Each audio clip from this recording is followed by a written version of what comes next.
Hey, what's up everybody? It is Kellen here from Start Your Systems, and welcome back to MX Bikes, where today we're going to be playing the 2019 Glendale Supercross, made by a lot of people. I think it was Asdrael and Ruben Kuilder, and I think TFC helped a little bit with this track, and a couple other people. I apologize in advance that I did not fortify my knowledge in that a little bit better before I decided to start talking about it, but I will include in the description this track and all the credits and such if you guys would like to play it, so you can try it out for yourself. But this track is really well done in my opinion. I think these guys did just a fabulous job recreating this track. I personally love that they left the tough blocks like opaque, or no, what do you call it? They're not solid. Oh my gosh, I can't even think of words right now.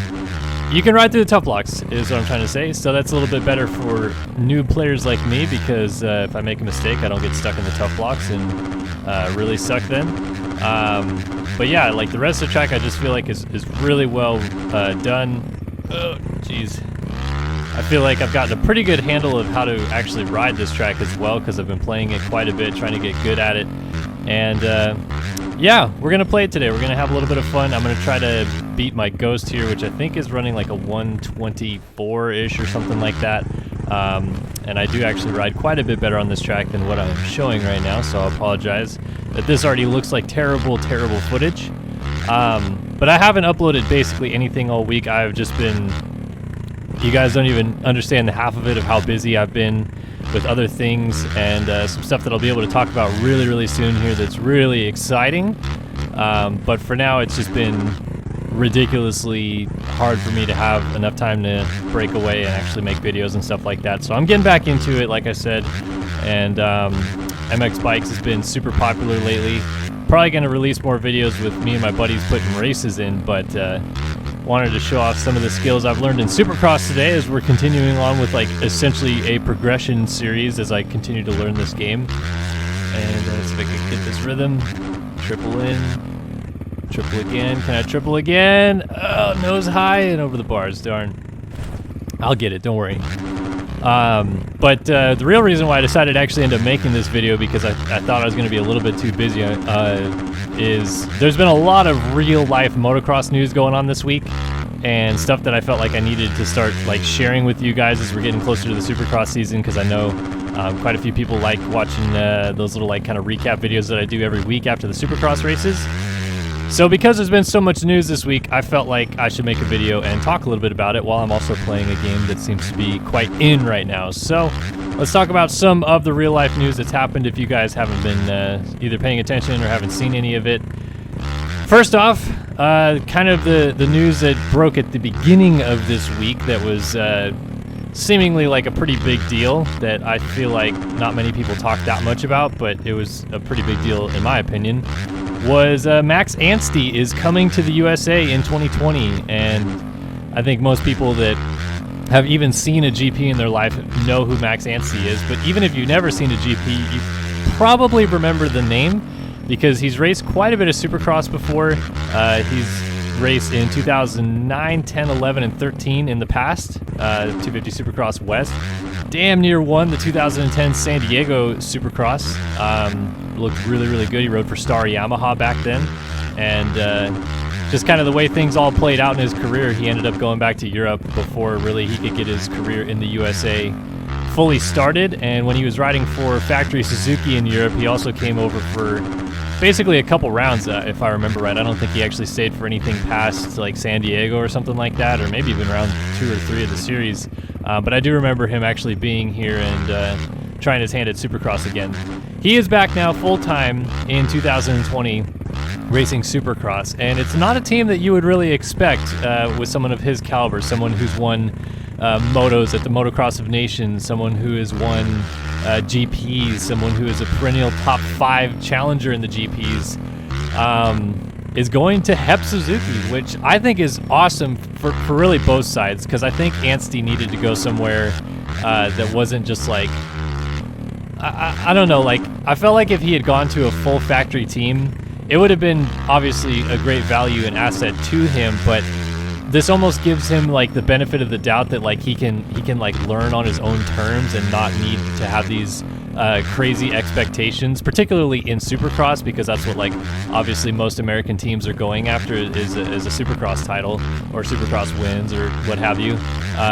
And while Hep does obviously want to do some good riding and some solid results out of Anstie, I don't think that they're gonna like expect him to consistently be like a top 10 guy right away. And look at that, I just beat my fastest lap time ever. So I think it's a good move for both people because it really puts Hep into a new kind of like tier. I almost feel like, yeah, they had a really good team last year. They had all out guys that could make the main event with, 7 Deuce Deuce, Adam Enticknap, and Chisholm and Alex Ray. So Chisholm went to Rock River, Alex Ray went to like this SGB Kawasaki team, and they kept 7 Deuce Deuce, so Enticknap's still on the team, and they brought Cunningham as well. But then obviously the big piece there is Anstie, and they're also going to go race outdoors, which they have not done in the past. So kind of like a good holistic improvement, I feel like, of some stuff that they were doing last year.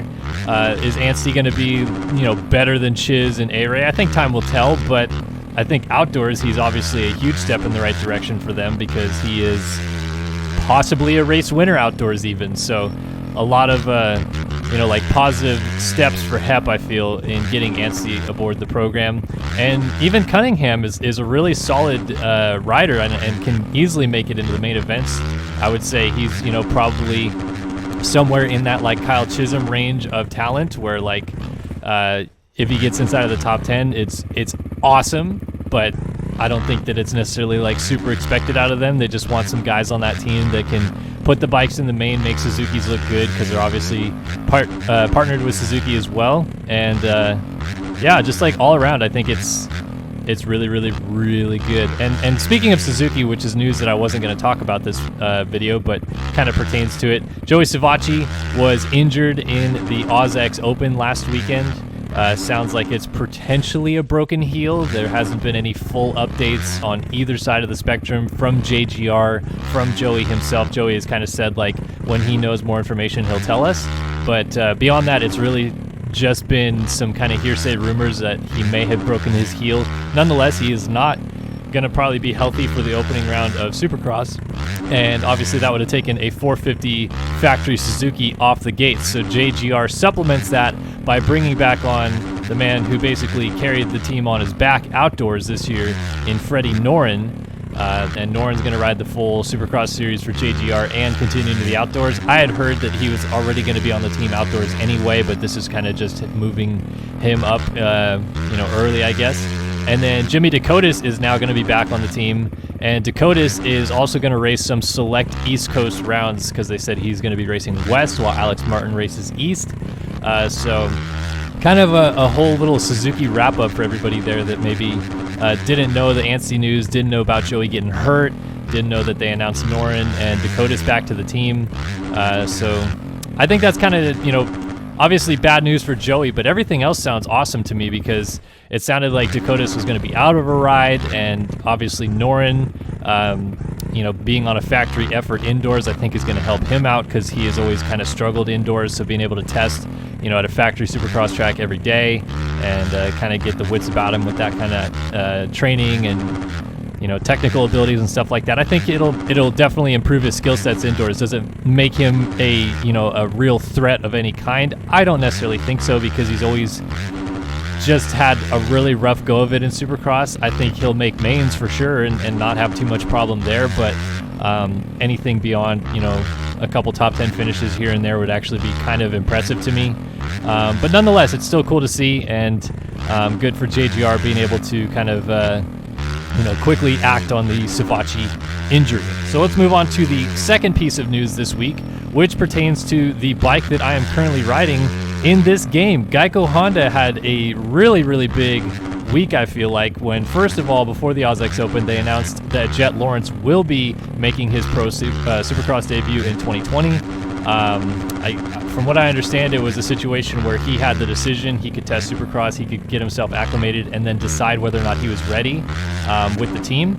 And it sounds like they have made the decision that he is ready to go. So he raced the AUS-X Open, and did pretty well there. Obviously, home crowd, so probably a lot of expectation weight on his shoulders for a first pro race and stuff like that. So good for him to make it through that kind of healthy and not ride over his head or anything crazy. He's going to be making his Supercross debut alongside Joe Shimoda. Joe Shimoda will also be racing Supercross. It sounds like Lawrence Jet Variety will be west and Shimoda will be east. And then obviously they have Christian Craig, who will come back from his potential suspension in the middle of Supercross, so he'll probably race east. And they have Hunter Lawrence, who may join his brother Jet and race west, and then Chase Sexton, who really can do whatever he wants. Like, he obviously is defending East champion, but he could race west if he chooses. He hasn't really decided, and it sounds like it's kind of down to whoever is healthy and ready to go at Anaheim is going to be on the gate. So that was the first bit of news that Geico Honda had. The second bit shocked, I think, everybody, including me. And once we kind of connected the dots, it really made more sense. But the big news is Ryan Dungey is now part owner of Factory Connection / Geico Honda. Like, where did that come from? That is way out of left field. A guy that obviously spent his entire career with Suzuki and KTM, retired with KTM, has been riding KTM, still was a Red Bull athlete for the past couple of years, and then out of nowhere is a part owner of Geico Honda. Now, obviously, there are some ties going into this a little bit. Dungey being from Minnesota, and if I remember right, I think the Myshak family is from Minnesota, I believe, or in that area. And then Jade Dungey, Ryan's brother, older brother, I believe, is Chase Sexton's mechanic. So there is, obviously a little bit of family connection there.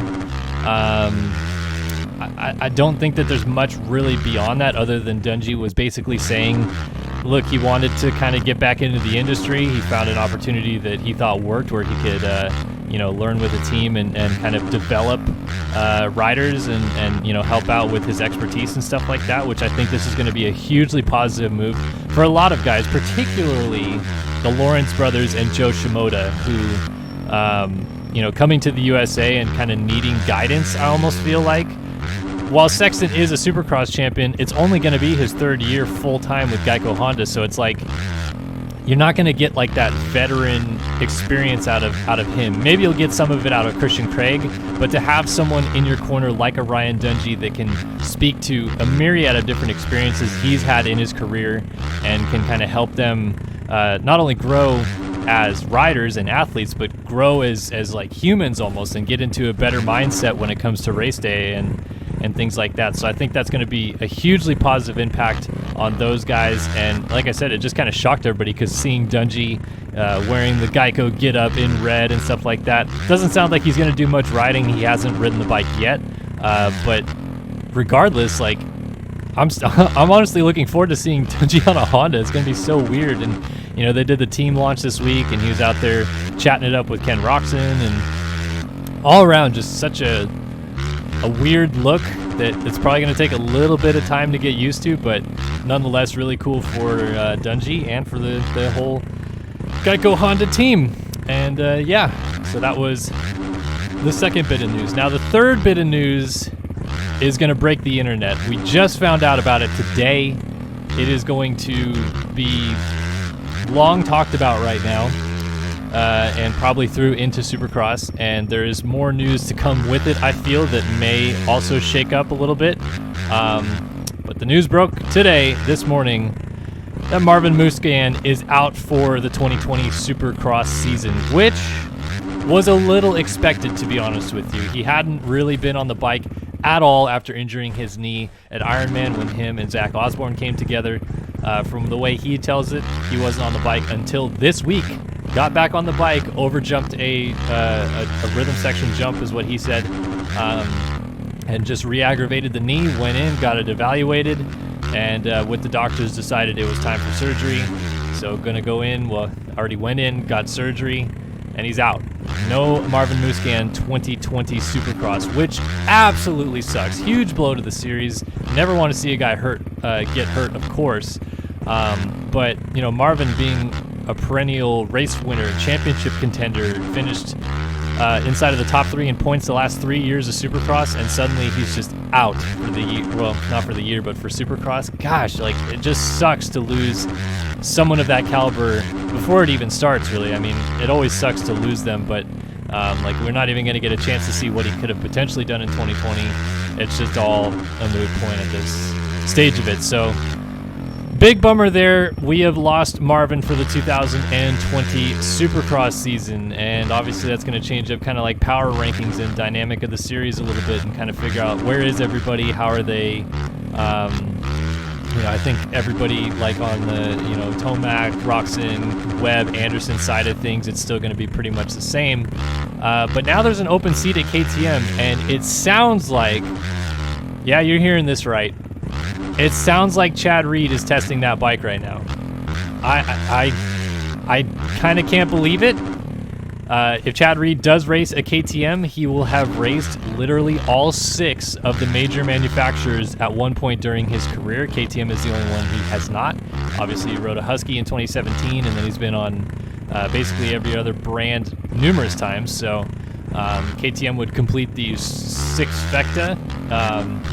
But honestly speaking, it's kind of the only real move KTM has here if they're going to add a rider to the team, because a lot of other guys are already on teams. Like, you could point to, for example, Martin Davalos was a free agent until a little bit ago. He is now signed with Team Tedder Racing KTM, which again, so it's a KTM team. You think, oh, maybe just bring him up. But it'll also be a 450 rookie, so that would be kind of like a tough go of it. Yes, he's already raced outdoors, but indoors he would be a 450 rookie. And he's a Monster athlete currently, so he'd have to break ties with Monster, which I don't think he's prepared to do. So someone like Davalos is out. Then you look at other guys that are potentially available, like a Benny Bloss or something along those lines, but Bloss is already signed as well. Bloss is going to be at Rock River Yamaha, so can't break contract there unless he, you know, probably pays his way out of that. But then he probably would ride for very cheap at KTM, so it doesn't make a lot of sense. You could point to someone like Brock Tickle, who is going to be available after the Tampa Supercross. But do you wait that long if you're KTM to hire a fill-in? Probably not. You probably want to get someone on that bike as quickly as possible. So Reed is, truly speaking, the only like actual eligible free agent right now that is going to go the distance for Supercross and race all 17 rounds until Marvin comes back. He doesn't want to race outdoors, so it's not going to be a conflict of interest. Like, you know, if they did sign someone like you know, Bloss or even Davalos or something like that, you'd get to the outdoor season and be like, all right, see you later, Marvin's back. Or would you keep them on? You know, like it becomes a question of you know, like, I guess, pricing or what they're available to ride and things like that. So no conflict of interest there. Reed's only going to race Supercross. He'll retire at the end of Supercross. It would be a huge publicity gain for KTM if Reed is on that team, because a ton of people would come by the truck. Chad Reed is pretty much the most known athlete in the sport, I would say, right now. Ken Roxon, obviously, you know, whatever, he has more Instagram followers, but if you went to a Supercross one time in your life and it was 2007, you've never heard of Ken Roxon in your life, but you probably saw Chad Reed battling for the win that night. So, you know, Chad has got a huge following. He's one of the most liked people by the fans right now. Just seems like a pretty decent win-win. And it would also complete the energy drink trifecta, I should say, for Chad, who has never ridden for Red Bull in his career. He's ridden for Monster several times. He has ridden for Rockstar Energy Suzuki before, obviously. And now he might have a chance at a Red Bull KTM ride. Is it going to happen? Nobody really knows. But Pete Fox, a.k.a. at Fox Pete Fox on Instagram, posted a Photoshop of Chad Reed's number 22 on the 2018 model KTM factory edition, which, you know, it's Photoshop, so it's fake, but got a lot of rumors stirring, and then the news that Musquin is out for the season dropped. So a lot of signs pointing right now that Reed may potentially end up at KTM, and I know a lot of people are going to be upset with that because they don't think Reed is deserving or whatever. But I mean, if you really break it down, you really look at it right now of who's available and who's a free agent, Chad Reed is the only free agent that has finished on the podium as recently as last year in a Supercross race. And for the most part, is going to make every main event, I think. I don't think he is going to struggle too much with that. Yeah, he didn't look particularly awesome in qualifying at Monster Cup, but in the races since, he's looked great. He looked awesome at the AUS-X Open, so he's clearly got, you know, kind of his race pace back a little bit in the last couple weeks. If you sign him right now, he gets a whole month to test the bike and get ready, which doesn't sound like a lot, but I think Chad would be able to learn and develop that bike pretty quickly. It's a pretty good package overall, so I think Chad would make it look a little, you know, better in that sense. I guess the only negative here is that Chad could talk crap on the KTM if things go bad, but you also have to look at it from the perspective that Chad is not really going to race for a championship this year, I don't think. I think he would like to win a race if he could. I think he knows he's probably not going to win a championship. But, you know, it's his swan song, so all of it is just like positive publicity for KTM with potential some negatives if he does talk bad about the bike. But I think most people realize at this point in his career, Chad Reed doesn't necessarily talk great about bikes if his setup is off, so I think it's not like a, you know, a known thing that he loves every bike, and if he hates the KTM, like it's makes the KTM look bad or anything like that. So yeah, that's the news for today. Some kind of crazy news coming out. Musquin out for the season of 2020 Supercross. Huge blow to the series. Obviously sucks big time for us fans that wanted to see everybody healthy in there. But it does potentially mean Chad Reed is going to be on Red Bull KTM as it stands right now. The only things that we have to go off, of course, are Pete Fox's Instagram post, and Steve Mathis posted on Twitter as well today saying someone asked him, with Marv out, is Reed in at Red Bull KTM for Supercross? And Mathis basically said, sounds like it. I think he's testing the bike right now. So there you have it. Does it mean it's going to happen? No, but right now it looks potentially like Chad Reed may end up at Red Bull KTM, which would be crazy. So that's a quick synopsis, little wrap-up of the weekly news, a little bit of MX Bikes gameplay. Hopefully, if I get good enough at this game, I can start doing more of these videos where I'm talking about stuff that isn't just related to MX Bikes, and talk about some other fun stuff or other cool things as well. But I was pretty stoked with this gameplay. I did a little bit better on the track than I expected. I beat my lap time. I felt like I was connecting lines pretty well. Get one more big whip off here for you guys. Yep. Oh, bring it back. Oh, man. But yeah, I appreciate you guys watching. Hopefully, if you haven't been following the news this week, you got a little bit of dose of what's been going on, and you can kind of pick up on that a little bit. But either way, love that you guys watch these videos. Really appreciate it every single time that you guys click on it and check it out, and hit the comment section and ask questions or what have you. So always appreciate that. And yeah, we'll be back next week for some more content, some more news, and some more action. So I'll see you guys then. So long for now.